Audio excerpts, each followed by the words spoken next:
Hi there, listeners. It's Jake. I had so much fun sharing some past podcasts as Thanksgiving bonus episodes that I thought I'd do it again for Christmas. I have 3 episodes picked out. One for today, one tomorrow for Christmas Eve, and another one teed up for Christmas Day. Today, let's set the clock back to December 1917, when an ammunition ship blew up in the harbor of Halifax, Nova Scotia, causing the largest explosion before the invention of the atom bomb. The blast left thousands dead, injured, or homeless in the teeth of a Canadian winter. 500 miles away, a private banker in Boston received a garbled telegram indicating that there was trouble to the north. And within hours, Boston responded with manpower, supplies, and funds that forged an ongoing bond between the two cities. Harold J. Connolly, 9 years old at the time of the explosion, describes his memories of that day. It happened on a mild sunshine morning. The date was December 6, 1917. I was late for class that day and, as was the custom, I knelt by my desk to say the class morning prayers. As I got off my knees, I remember we were doing a Latin lesson, I said to Parker Hickey, my seatmate, "What page are we at?" As I did so, I glanced out the window and saw a huge ball of fire in the sky. I yelled, "Look at the fire." As the heads turned, there came a terrific blast that rocked and damaged the building. The glass was smashed in every window. Our teacher had the unique habit of having his desk face the window. Flying glass cost him the eye that was not turned away from the window. Statues were knocked from their pedestals. Plaster filled the air like thick fog. Brother McCartney ordered us to link hands and to head for the corridor. Another survivor remembers, "We could see the fire, but could not tell what was burning. Mrs. Foran said that Agnes had better not start for school until they saw the fire apparatus going back. She was afraid that the school might be burning, and she did not want Agnes to go while there was any danger. They were looking through the window when, according to Agnes, the sky opened. Mrs. Foran screamed and said, 'The end of the world's here.' They were knocked down on the floor. The windows were blown in, and things smashed up a good deal. But the house did not collapse." She called up to her mother that the baby was all right, and Mrs. Foran told her to come up and help her downstairs, as she could not see. Agnes went up and led her mother down. Then she got cloths and water for her mother and helped her bathe her eyes and cuts. When Mrs. Foran realized that she was really blind, she got Agnes to take her outdoors, and she stood there and called for help while Agnes went into the house and got the baby. Agnes left the baby with her mother and went about the neighborhood looking for someone to come to her mother's aid. About 10 o'clock, Violet Foran, aged 17, came home from her working place. There was nothing that she could do, so they all stayed there together until Mr. Foran came, about 10:30. He got a man with an automobile to take Agnes and Mrs. Foran, with the baby, to Victoria General Hospital. About the time that her father arrived, Agnes began to get sleepy. They got a chair for her to sit on. Her father examined her and found that her stomach was all cut and her clothing all saturated with blood. It was, however, not until late in the afternoon that they discovered how badly she was hurt. One piece of glass was taken out about half the size of a woman's hand. When Dr. McDougall discovered it, there was a tiny pinhead sticking out. He tried to pull it out, but it had to be cut. These are the recollections of 2 adults who remember experiencing and surviving the Halifax explosion on December 6, 1917. The blast, which was the largest man-made explosion prior to the development of nuclear weapons, was caused by a collision between a French cargo ship carrying explosives and a Norwegian vessel, the SS Imo. With 1,950 confirmed deaths and approximately 9,000 injured, the disaster leveled structures within a half-mile radius. The destruction was unprecedented. So how did this happen? Wikipedia actually has a very clear outline of the circumstances leading up to the collision, so thank you to the anonymous editor of that page.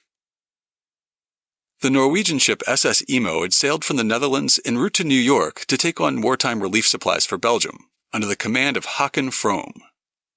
She arrived in Halifax on December 3rd for neutral inspection and spent 2 days in Bedford Basin on the northwest end of the harbor awaiting refueling and supplies.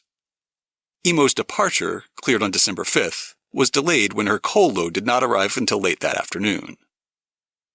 The loading of fuel was not completed until after the anti-submarine nets had been raised for the night. Therefore, the vessel could not weigh anchor until the next morning. The French cargo ship SS Mont Blanc arrived from New York late on December 5th. The vessel was fully loaded with explosives TNT and picric acid, the highly flammable fuel benzol, and gun cotton. She intended to join a slow convoy readying to depart for Europe, but was too late to enter the harbor before the nets were raised, and prepared to spend the night in Bedford Basin. Ships carrying dangerous cargo were not allowed into the harbor before the war, but the risks posed by German submarines had resulted in a relaxation of regulations. Navigating into or out of Bedford Basin required passage through a strait called the Narrows. Ships were expected to keep to the starboard side of the channel as they passed oncoming traffic. As such, vessels were required to pass port to port. Ships were restricted to a speed of 5.8 miles per hour. Emo was granted clearance to leave Bedford Basin by signals from the guard ship HMCS Acadia at approximately 7:30 in the morning on December 6th, with pilot William Hayes on board. The ship entered the Narrows well above the harbor's speed limit in an attempt to make up for the delay experienced in loading her cargo. Emo met American tramp steamer SS Clara being piloted up the wrong side of the harbor, the western side. The pilots agreed to pass starboard to starboard. Soon afterwards, though, Emo was forced to head even farther towards the wrong side of the channel after passing the tugboat Stella Maris, which was traveling up the harbor to Bedford Basin near mid-channel. Horatio Brannan, the captain of the Stella Maris, saw Emo approaching at excessive speed and ordered his tugboat closer to the western shore to avoid an accident. Francis Mackey, an experienced harbor pilot, had boarded Mont Blanc the previous evening.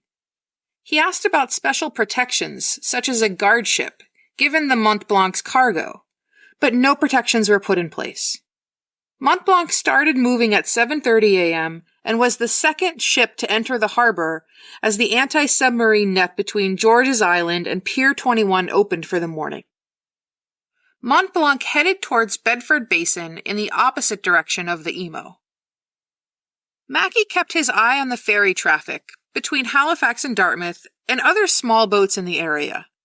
He first spotted Emo when she was about 3/4 of a mile away and became concerned as her path appeared to be heading towards his ship's starboard side, as if to cut him off his own course. Mackey gave a short blast of his ship's signal whistle to indicate that he had the right-of-way, but was met with 2 short blasts from Emo, indicating that the approaching vessel would not yield its position. The captain ordered Mont Blanc to halt her engines and angle slightly to starboard, closer to the Dartmouth side of the Narrows. He let out another single blast of his whistle, hoping the other vessel would likewise move to starboard, but was again met with a double blast in negation. Sailors in nearby ships heard the series of signals and, realizing that a collision was imminent, gathered to watch as Emo bore down on Mont Blanc. Though both ships had cut their engines by this point, their momentum carried them right on top of each other at slow speed. Unable to ground his ship for fear that a shock would set off his explosive cargo, Mackey ordered Mont Blanc to steer hard to port and cross the Norwegian ship's bow in a last-ditch effort to avoid a collision. The 2 ships were almost parallel to each other when Emo suddenly sent out 3 signal blasts, indicating the ship was reversing its engines. The combination of the empty ship's height in the water and the transverse thrust of her right-hand propeller caused the ship's head to swing into Mont Blanc.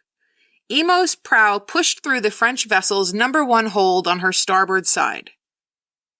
The collision occurred at 8:45 a.m. While the damage to Mont Blanc was not severe, it toppled benzol barrels that broke open and flooded the deck. The fuel quickly flowed into the hold. As Emo's engines kicked in, she quickly disengaged, which created sparks inside Mont Blanc's hull. These ignited the vapors from the benzol. A fire started at the waterline and traveled quickly up the side of the ship as the benzol spewed out from crushed drums on Mont Blanc's decks. The fire quickly became uncontrollable. Surrounded by thick black smoke and fearing she would explode almost immediately, the captain ordered the crew to abandon ship. At this point, the signal blasts, coupled with billowing smoke, alerted residents that something was amiss. Citizens gathered on the street or stood at the windows of their homes or businesses to watch the spectacular fire. The frantic crew of Mont Blanc shouted from their 2 lifeboats to some of the other vessels that their ship was about to explode, but they could not be heard above the noise and confusion. As the lifeboats made their way across the harbor to the Dartmouth shore, the abandoned ship continued to drift and beached herself at Pier 6 near the foot of Richmond Street. Towing 2 scows at the time of the collision, the tugboat Stella Maris responded immediately to the fire, anchoring the barges and steaming back towards Pier 6 to spray the burning ship with their fire hose. The tug's captain, Horatio Brannan, and his crew realized that the fire was too intense for their single hose, and they backed off from the burning Mont Blanc. They were approached by a whaler from HMS Highflyer, and later a steam pinnace belonging to HMCS Niobe.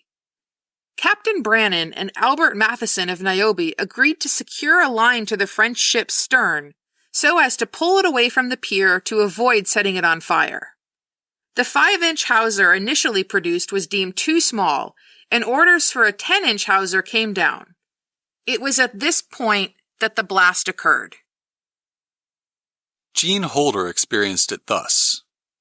A blinding light. Crash. Bang. Rumble, rumble. Oh, a thunderstorm? It's worse than that. That big cloud up there frothing at the edges must mean it's the end of the world. Such were the thoughts of a 6-year-old when the Mont Blanc exploded. It was the end of the world for hundreds and hundreds of Haligonians. At 9:04 a.m., the out-of-control fire on board Mont Blanc finally set off her highly explosive cargo. The ship was completely blown apart, and a powerful blast wave radiated away from the explosion at more than 3,300 feet per second. Temperatures of 9,000 degrees Fahrenheit and pressures of thousands of atmospheres accompanied the moment of detonation at the center of the explosion. White-hot shards of iron fell down upon Halifax and Dartmouth. Mont Blanc's forward 90mm gun, its barrel melted away, landed approximately 3.5 miles north of the explosion site, while the shank of her anchor, weighing half a ton, landed 2 miles south. A cloud of white smoke rose to over 11,800 feet. The shockwave was felt 130 miles away at Cape Breton Island. An area of over 400 acres, larger than Boston's Back Bay, was completely destroyed by the explosion, and the harbor floor itself was momentarily exposed by the volume of water that vaporized. Water rushing back in to fill the void formed a 60-foot tsunami that then slammed into Halifax. Over 1,600 people were killed almost instantly, and 9,000 were injured, more than 300 of whom later died.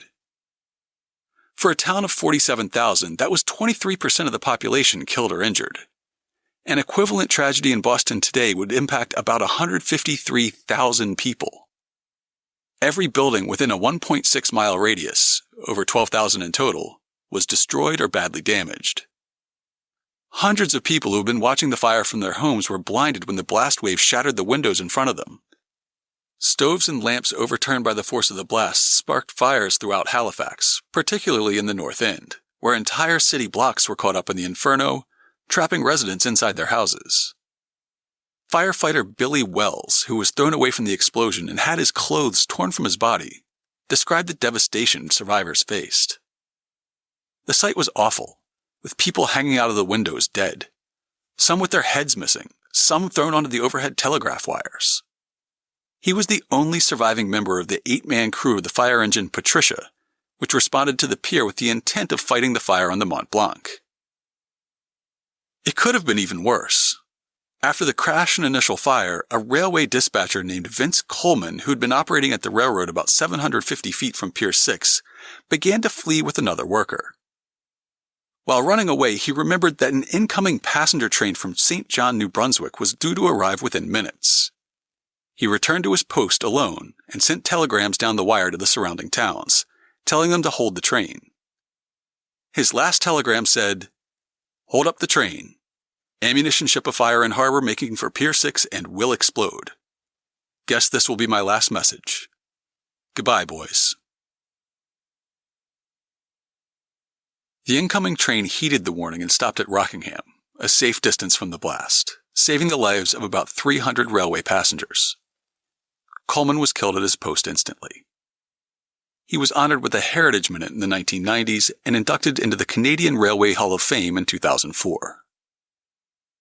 A letter from 17-year-old Walter Hoganson of Halifax to 16-year-old Harold Kennedy of Stoughton, Massachusetts reads, I was at work at the time in the newspaper office of the Daily Echo, a Halifax paper, and about 9:05 the lights went out very slowly. I was watching the lights going out when there was a short rumble and then a big crash, a terrific, terrifying roar. I got as low as I could and the glass and wood flew everywhere, but I didn't get a scratch. Harold, our big steady building rocked like a little cradle.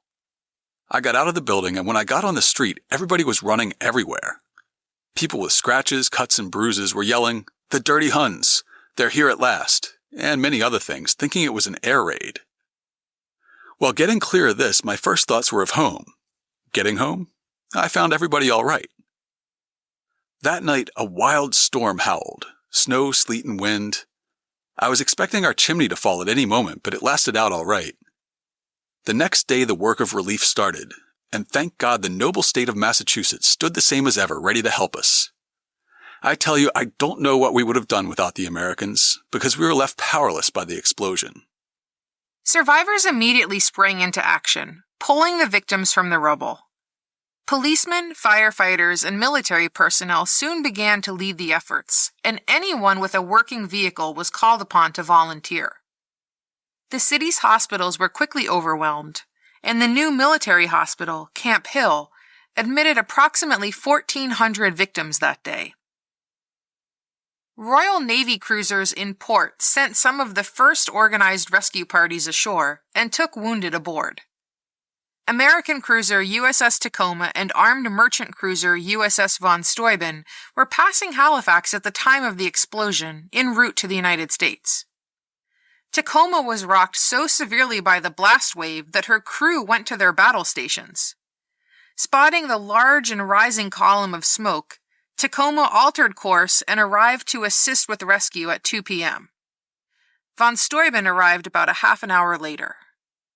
The American steamship Old Colony, docked in Halifax for repairs, suffered little damage and was quickly converted to serve as a hospital ship, staffed by doctors and orderlies from the British and American Navy vessels in the harbor. Led by Lieutenant Governor McCallum Grant, leading citizens formed the Halifax Relief Commission at around noon. They organized medical relief for both Halifax and Dartmouth, supplying transportation, food, and shelter, and covering medical and funeral costs for victims. The commission continued until 1976, participating in reconstruction and relief efforts, and later distributing pensions to survivors. Rescue trains were dispatched from across Atlantic Canada, as well as the northeastern United States. The first arrived by noon, carrying medical personnel and supplies. Fortunately, Coleman's telegrams, and those sent immediately after the blast, alerted other cities to the disaster. Within just minutes of the explosion, a Boston banker received the following telegram on a private telegraph line. Organize a relief train and send word to Wolfville and Windsor, towns that were near Halifax, to round up all doctors, nurses, and Red Cross supplies possible to obtain. No time to explain details, but list of casualties is enormous. John U. Bacon, author of The Great Halifax Explosion, describes the action taken in Boston in those first hours. Within 2 hours of getting in the news about the explosion, 100 city leaders put together a committee, the Massachusetts Halifax Relief Committee, and they sent 2 trains, 2 ships, 100 doctors, 300 nurses, $1 million worth of supplies, cars with gas and chauffeurs, enough to run several temporary hospitals. However, traversing the 400 miles from Boston to Halifax proved challenging. The report of the Halifax Relief Expedition to Massachusetts Governor Samuel McCall describes the efforts of one relief train to make its way through a severe blizzard. The first news of the disaster was received at the State House at about 11 a.m. on December 6th.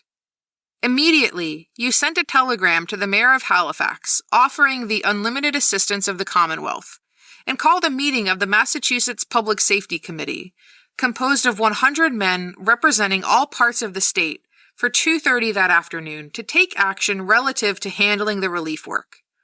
Although short notice was given, the meeting was largely attended. Upon your request as to how soon and in what manner medical aid could be arranged, Colonel William A. Brooks, Acting Surgeon General of the Commonwealth, stated that if a special train could be had, he would be able to dispatch a large corps of surgeons, doctors, and nurses, and surgical and medical supplies in a few hours. And at your suggestion, this plan was adopted by the committee, and James H. Eustis, receiver for the Boston and Maine Railroad and a member of the committee, agreed to have a train ready by 10 o'clock that night. We left Boston at 10 o'clock on the evening of the disaster, and at Portland, Maine, and at each station from there on until we reached St. John, New Brunswick the next morning, we wired continuously to the mayor of Halifax without receiving an answer. At McAdam Junction, we tried to get news from Halifax, but the most we obtained were rumors, and the more we received, the worse they sounded. After consulting with Major Giddings, I called a meeting of the doctors and nurses and Red Cross workers and requested that they take an inventory of the supplies to learn if there was anything else they might need in such an emergency as I believed existed in Halifax, although we knew nothing definite. After leaving McAdam Junction, we were besieged at every stop with requests for accommodations on our train for workers going to Halifax in various capacities. I instructed those in charge of the train to fill every available space, giving doctors and nurses the preference. Upon our arrival at St. John, I instructed Captains Hyde and Lapham of the Quartermaster's Department to secure additional drugs and supplies. They commandeered the services of King Kelly Esquire, a prominent lawyer of the city of St. John, who was waiting at the depot to go to Halifax as a member of the St. John unit. With his assistance, we obtained large quantities of all kinds of medical supplies. At St. John, we encountered a heavy snowstorm, one of the severest of the winter, accompanied by a gale of terrible velocity. The snow was piling up and progress was difficult. We lost considerable time between St. John and Moncton. At this point, to ensure getting through to Halifax, a large freight engine was attached to the train.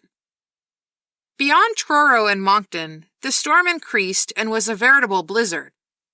We were also delayed several hours while our engine, which had broken down, was repaired.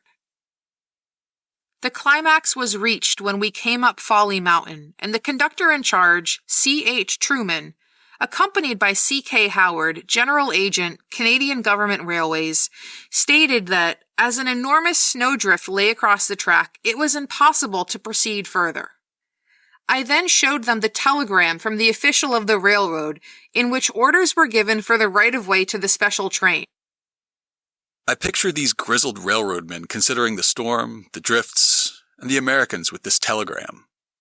They were proud Canadians, and while they didn't know exactly what had happened in Halifax, they had enough fragmentary information from the telegraph lines to know it was bad. They threw all caution to the wind, ignored safety precautions and railroad regulations. Working all night, they used a train as a snowplow and good old-fashioned elbow grease to open the tracks. The train would get through. I pleaded with them to do everything in their power known to railroadmen to clear the track. Under general conditions, no attempt would have been made to keep the train moving, but the need was tremendously urgent. The men realizing this, and knowing that every moment was precious, worked like Trojans.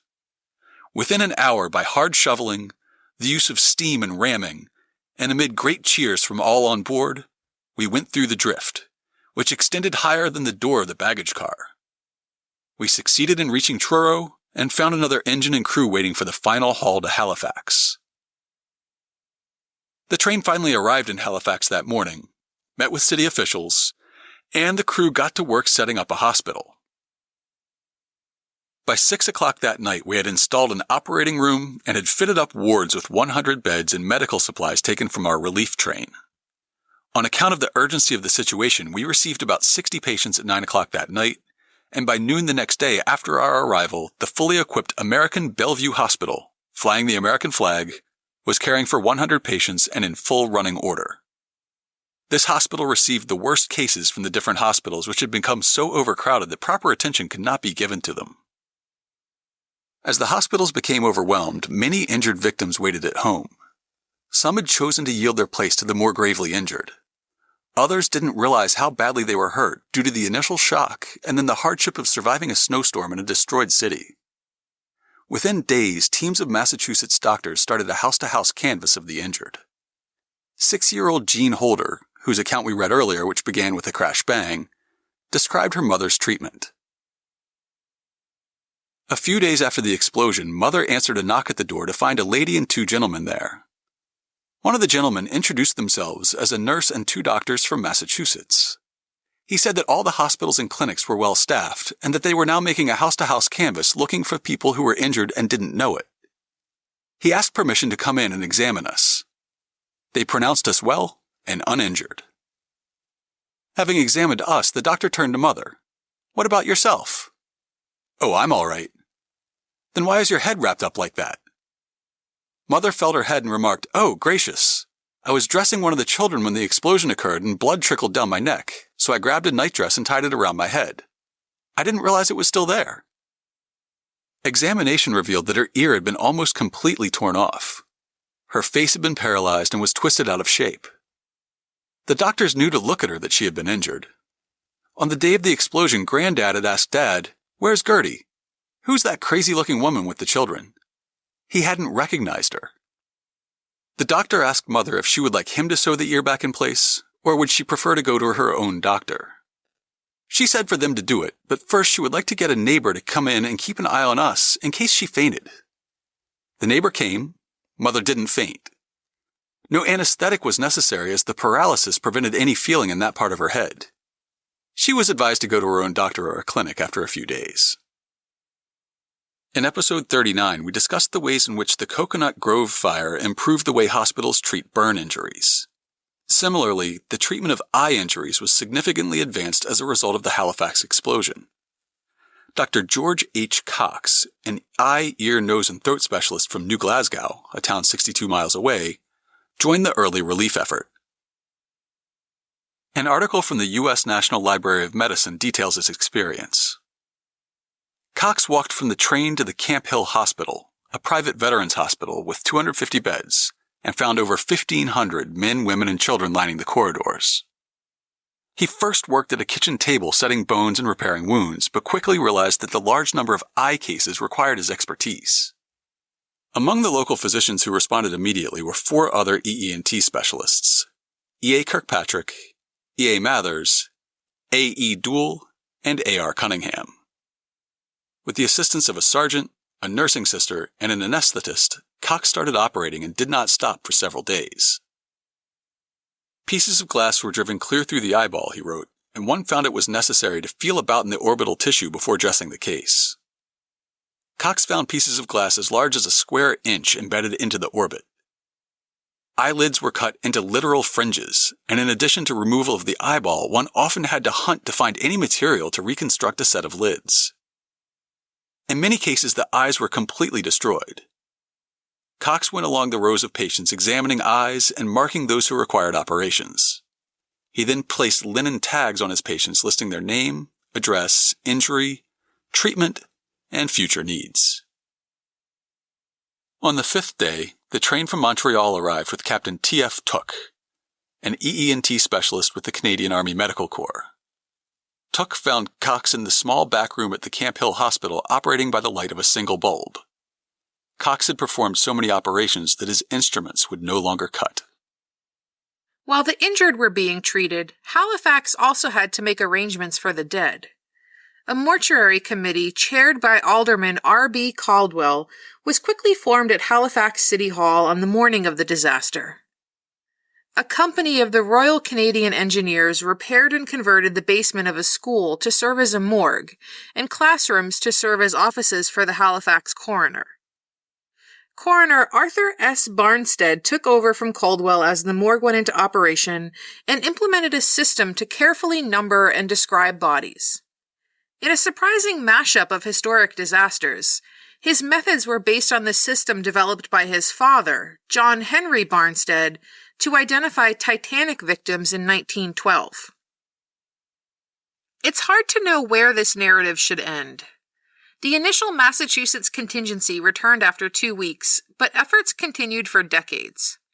The Massachusetts Halifax Relief Committee oversaw the distribution of the relief fund for Massachusetts, which contributed, in goods and money, a sum total of $750,000, $12.5 million today.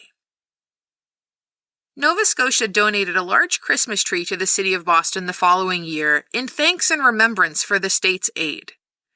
Another tree was sent in 1971, and the tradition then continued annually.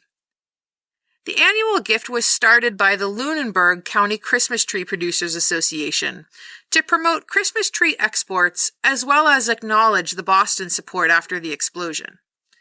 The gift was taken over by the Nova Scotia government in 1976 to continue the goodwill gesture and to promote trade and tourism. This year, in honor of the 100th anniversary of the explosion, Boston Mayor Martin J. Walsh, Halifax Mayor Michael Savage, and Nova Scotia Premier Stephen McNeil unveiled a plaque on Boston Common near the site of the tree. The Nova Scotia Department of Natural Resources has specific guidelines for selecting the tree. It must be an attractive balsam fir, white spruce, or red spruce, 40 to 50 feet tall, healthy with good color, medium to heavy density, uniform and symmetrical, and easy to access. In addition to this large tree, smaller trees are gifted to Rosie's Place and the Pine Street Inn. Before the tree is cut, each branch is individually tied to the trunk. It takes 2 workers about a day and a half to prepare the tree to be cut. A crane holds the tree at the top while it is cut at the base by a chainsaw. The tree-cutting ceremony features representatives from the province, the U.S. Consulate in Halifax, the Christmas Tree Council of Nova Scotia, hundreds of local school children, a town crier, Royal Canadian Mounted Police, Nova Scotia conservation officials, a bagpiper, the Nova Scotia Masked Choir, and Santa Claus. The tree travels over 750 miles to Boston, with a stop at the Grand Parade in Halifax for a public send-off ceremony. Attendees are invited to sign a thank you book for Boston. The tree then travels by truck across Nova Scotia, then cruises on a ferry across the Bay of Fundy, continuing by truck through Maine and New Hampshire to Boston. In 2013, the tree was led out of Halifax by a group of runners in honor of the victims of the Boston Marathon bombings. The tree arrives in Boston under police escort. In the same way that school children see the tree off in Nova Scotia, school children from Boston are on hand to welcome it to the Common. In 2016, the gifting of the tree cost Nova Scotia about $242,000, which includes scouting and cutting the tree, shipment, and the ceremonies and advertising in both cities. The Halifax explosion bonded Bostonians and Haligonians with a lasting and meaningful connection. After the marathon bombing in 2013, Nova Scotia sent a donation of $50,000 to Massachusetts General Hospital's Pediatric Palliative Care Program. Premier Darrell Dexter wrote in a note to the hospital, "While there is a border and a number of miles between us, we share a common heritage and ancestors. Massachusetts was there for Nova Scotia 96 years ago during the tragedy of the Halifax explosion, and many times since then. Our hearts and minds are with the people of Boston now and in the future." To learn more about the Halifax explosion and Boston's response, check out this week's show notes at hubhistory.com/057. We'll link to a gallery of photos taken by the Massachusetts Halifax Relief Committee, the U.S. National Library of Medicine article with a detailed account of the eye care delivered by first responders, and the full report of the Halifax Relief Expedition. We'll also link to an 8-minute video from WBUR featuring an interview with the Great Halifax Explosion author John U. Bacon.